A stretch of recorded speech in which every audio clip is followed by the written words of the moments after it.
और यहाँ के लोग जो आप बैठे हैं, अपने प्रत्याशी को कहीं बैठ करके जिले में आपने कोई मंथन किया कि हमारा प्रत्याशी लड़ रहा है, हमारा नेता प्रतिपक्ष से हटा दिया गया है, एक सीट जीत जाएगी 5 में से तो उसका सम्मान और हमारा सम्मान वापस चला जाएगा। हम बस्ती के लोग कम से कम 2-3 लोग तो कम से कम 1 सप्ताह जाकर के समय दे सकें अपने प्रत्याशी के लिए। यह रही सोच, इस पर कोई काम किया? साथियों, एक कविता है कि कस्तूरी कुंडल बसै और मृग घूमै बनमा। सब कुछ करने की ताकत आपके अंदर है, लेकिन आप स्वयं जब नहीं चाहते हैं तो असंभव नहीं। हम आपकी जिम्मेदारी एज ए चौकीदार की तरह हमें आपने जो जिम्मेदारी दिया है उसका मैं निर्वहन करता हूं। मुझे आप दरवाजे पर खड़ा कर दिए हैं दिन और रात, और आपने मुझे जिम्मेदारी दिया कि घर में चोर घुसने न पावे, घर में चोरी न होने पावे, हमारा परिवार खुशहाल रहे। और जब घर में चोर जो है घुसने के लिए आ रहा है, मैं दरवाजे पर खड़ा हूं, मैं चिल्ला रहा हूं, मैं आपको बुला रहा हूं, आपको जगा रहा हूं, इसके बाद भी जग करके भी आप चारपाई से उठ करके चोर का मुकाबला करने नहीं आ रहे हैं।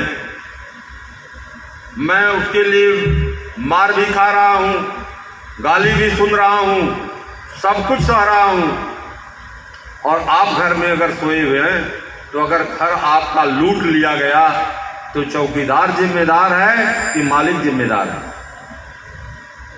जितने आपके खिलाफ शासनादेश हो रहे हैं उन शासनादेशों को आप तक पहुंचा रहा हूं। ये होने जा रहा है, ये विद्यालय अब लूटने जा रहे हैं, ये विद्यालय पूंजीपतियों के हाथ में जा रहे हैं। अब जो है शिक्षा मध्यम वर्गीय परिवार चाहे जिस जाति बिरादरी का है उससे शिक्षा जो है छीनी जा रही है। आप मस्ती में सोए हो साथियों, तो घर लूट जाएगा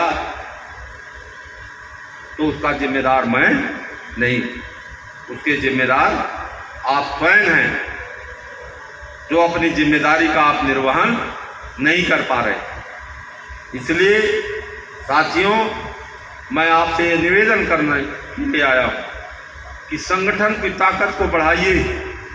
यही संगठन आपको जो कुछ दिया है आज तक, ये संगठन ने संघर्ष करके दिया, लड़ करके दिया है, चाहे सदन में, चाहे सड़क पर, चाहे हाई कोर्ट से, चाहे इलेक्शन कमीशन से। जो कुछ आज तक आपको मिला है यही संगठन दिया है, और जो कुछ भी आप उम्मीद करते हैं यही संगठन लड़ करके आपको देगा, और कोई देने वाला नहीं है। इसलिए संगठन को मजबूत करिए।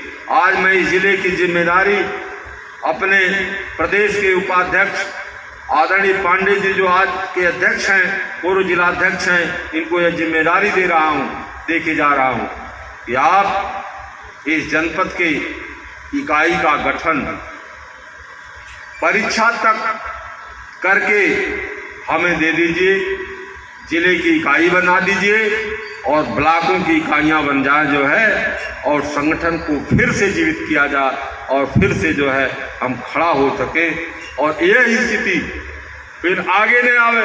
फिर तो 3 साल के बाद 11 सीटों का चुनाव होने जा रहा है।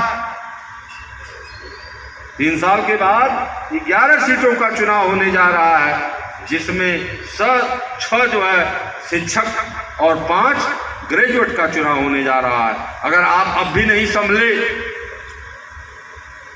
तो ये पीढ़ी तो जा रही है, हम लोगों की पीढ़ी तो विदा हो गई, और आने वाली पीढ़ी फिर इसी तरह से चली जाएगी। और शिक्षा की जो दशा और दुर्दशा है उसके विषय में मैंने आपसे बताया।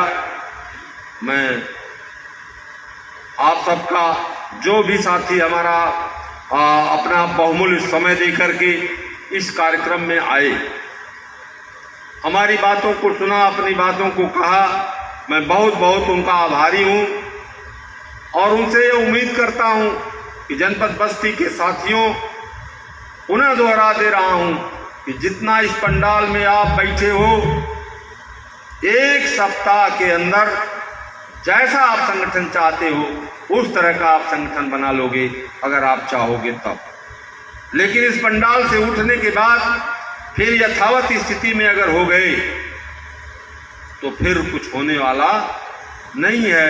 एक लाल बिहारी नहीं, 4 लाल बिहारी अगर अपना जीवन समर्पित कर दे तब भी कुछ होने वाला नहीं। ये लोकतंत्र है। इस लोकतंत्र का मतलब भीड़ तंत्र से होता है। लोकतंत्र में ताकत उसके पास है जिसके पीछे जनमत खड़ा है। आज देश में सबसे बड़ा ताकतवर व्यक्ति कोई है तो उसका नाम है नरेंद्र मोदी, इसलिए कि सबसे ज्यादा पार्लियामेंट के मेंबर उसके पीछे खड़े हैं। आज उत्तर प्रदेश में सबसे ताकतवर व्यक्ति है कोई तो उनका नाम है योगी आदित्यनाथ, क्योंकि उनके जो विधायक हैं सबसे ज्यादा विधायक उनके पीछे खड़े हैं। मैं ताकतवर उस दिन बनूंगा जिस दिन आप 6 शिक्षक, 8 शिक्षक और 8 ग्रेजुएट की सीट जिता करके जो है मेरे पीछे खड़ा कर देंगे तो उत्तर प्रदेश में शिक्षा के क्षेत्र में मैं सबसे ताकतवर व्यक्ति हूँगा।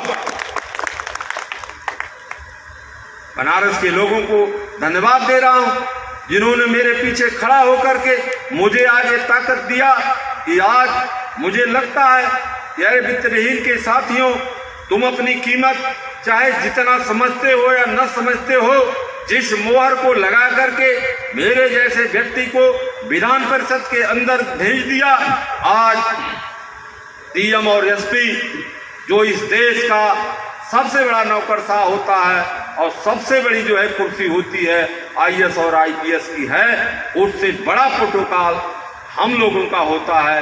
जो क्योंकि हमारे जाने पर वो अपनी कुर्सी छोड़ करके खड़ा होकर के हमें बैठाने का काम करता है। ये ताकत आपकी मोहर के अंदर है वित्तविहीन साथियों, ये ताकत तुम्हारे अंदर है, ये ताकत आपके अंदर है कि आपको आज कोई पूछने वाला नहीं है। आज नेता विरोधी दल के रूप में मैं यहाँ आता तो आप देखते कि सरकारी अमला कितना आपके पीछे आकर के खड़ा होता। ये ताकत आपके मोहर के अंदर है। आप अपनी ताकत नहीं पहचान पाते, अपने ताकत को जो है आप कुछ समझते नहीं जो है कि आपकी मोहर के अंदर कितनी बड़ी ताकत है। इसलिए साथियों, मैं बहुत समय आपका लिया और दोबारा फिर आपके यहाँ आने का कब अवसर मिलेगा, इसलिए मैं आप लोगों से हाथ जोड़ करके करबद्ध प्रार्थना करता हूँ कि संगठन को जिला स्तर, ब्लॉक स्तर और विद्यालय स्तर तक आप पहुँचा दीजिए। और माननीय पांडे जी से हमारा निवेदन है कि इस भूमिका को जो है यहाँ जमीन स्तर तक पहुँचाने में हमारे भाई अर्जुन जी से लेकर के राजवंत जी, पप्पू जी और हमारे राय साहब जो है, जितने भी साथी पहले से संगठन को अपने खून और पसीने से सींचते रहे। आज सबकी आर्थिक स्थिति बहुत खराब है, मैं समझ रहा हूँ, मुझे महसूस है इस बात को कि विद्यालयों की क्या स्थिति है। फिर भी इस गरीबी में भी आपको जो है अपने स्वाभिमान और सम्मान के लिए संघर्ष करना पड़ेगा, लड़ना पड़ेगा, तभी आगे का रास्ता जो है साफ होगा। इन्हीं बातों के साथ मैं आप सबका पुनः हार्दिक स्वागत और अभिनंदन करते हुए अपनी वाणी को विराम देता हूं। जय हिंद, जय वित्तविहीन शिक्षक।